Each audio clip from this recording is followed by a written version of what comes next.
குரு பெயர்ச்சி சித்திரை 31/14/5/2025 அன்று மிதுனம் ராசிக்கு பயிற்சியாகி ஓராண்டு காலம் சஞ்சாரம் செய்ய போகிறார். இதில் ரிஷபம், சிம்மம், துலாம், தனுசு, கும்பம் ராசிகள் குரு பலம் பெறுகிறது. 100% பலன் பெற பாதாச்சாரம், தாராபலம் நாட்களை அறிவது சிறப்பு.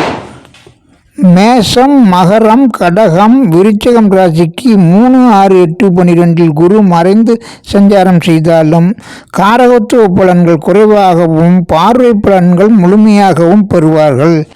மிதுனம், கன்னி, தனுசு, மீனம் ராசிக்காரர்களுக்கு கேந்திரத்தில் குரு சஞ்சாரம் செய்தாலும் பகை வீட்டில் சஞ்சாரம் செய்வதால் கேந்திராதிபத்திய தோஷம் ஏற்படாது. 100% குரு பலனை அடைய துல்லியமான பாதாச்சரம், தாராபலம் உள்ள நாட்களை 12 ராசிக்காரர்களும் எனது விளக்க வீடியோவில் அறியுங்கள்.